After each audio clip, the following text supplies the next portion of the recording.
नमस्कार, खबर समय जगत में आपका स्वागत है। मैं हर्षिता जौहरी। आई नजर डालते हैं देश प्रदेश से जुड़ी तमाम। भोपाल उपचुनाव में इंडिया जनशक्ति पार्टी ने मोर्चा खोला। आपको बता दें कि ईश्वर सिंह आंजना का कहना है कि वह मध्य प्रदेश में तीसरी पार्टी के रूप में जनता हमें पसंद कर रही है।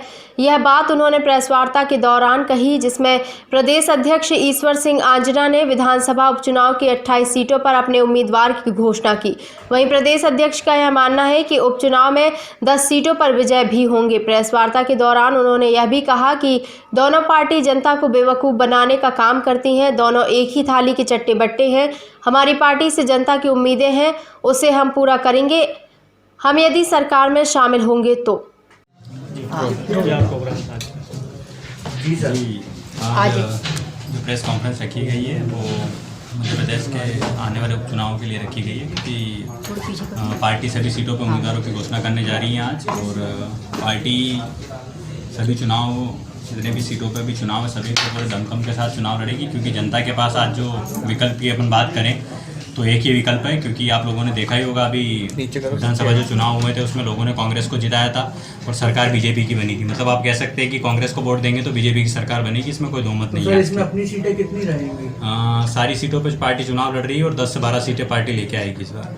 आपने अभी बीच में एक कॉन्फ्रेंस करी थी, जब राशन देने की बात की थी, अभी तक कोई कहीं पर क्या राशन बांटा गया है? जी बिल्कुल, अभी तक राशन बांटा जा रहा है सभी जगह। आप अगर इंदौर में बात करें तो इंदौर में आप लोग पता कर सकते हैं, कम से कम 43 सेंटर खुल चुके हैं। सावेर में चालू हो गया है, आष्टा में चालू हैं, और भोपाल में जैसे ही ये सारा चुनाव का थोड़ा खत्म होगा भोपाल में भी चालू। मतलब केवल जहाँ जहाँ चुनाव है उस क्षेत्र में? नहीं, इंदौर में आपका कोई चुनाव है नहीं, मंदसौर में कोई आपका चुनाव है नहीं, आप आष्टा में कोई आपका चुनाव है नहीं।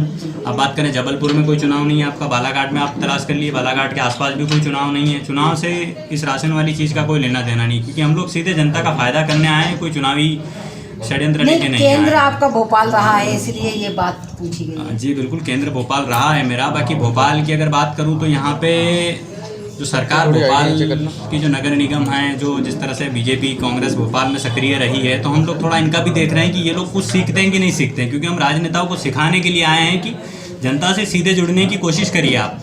इसलिए हम लोगों ने अभी तक सेंटर भोपाल के अंदर नहीं खोला, ताकि जनता, आप लोगों को, प्रेस वालों को भी मैं कहूँगा कि आप इन जो नेता हैं, मंत्री हैं, मिनिस्टर हैं, इनसे सवाल क्यों नहीं करते हैं कि जब वो लोग इतना अच्छा काम कर रहे हैं तो आप लोग क्यों नहीं कर पा रहे हैं। सपाक्ष पार्टी कहती है उन्हें भी जनता विकल्प, मतलब कौन है सही विकल्प? जी, सपाक्ष का कहना है कि विकल्प के तौर पे देख रही है तो सपाक्ष इससे पहले वाले चुनाव में लड़ चुकी हैं। आप लोगों ने देखा ही होगा सपाक्ष का क्या निर्णय रहा, क्या रिजल्ट रहा, आप लोगों से कुछ छुपा नहीं है।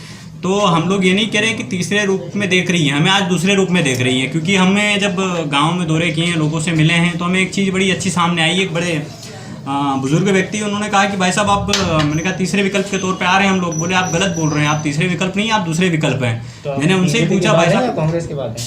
जी, बीजेपी के बाद है या कांग्रेस के बाद है? बीजेपी कांग्रेस मुझे नहीं लगता दो हैं। आप ये बोल सकते हैं कि CBP मतलब कांग्रेस बीजेपी पार्टी, इसलिए एक ही हुई ना, दो तो हुई नहीं है, तो दूसरे हम ही हैं। तीसरा सपाक्ष हो सकता है आपका, कोई दो मत नहीं है इसमें। धन्यवाद। खबर समय जगत के लिए संवाददाता शक्ति Bharti, Bhopal. For latest news, subscribe to our channel and press the bell icon.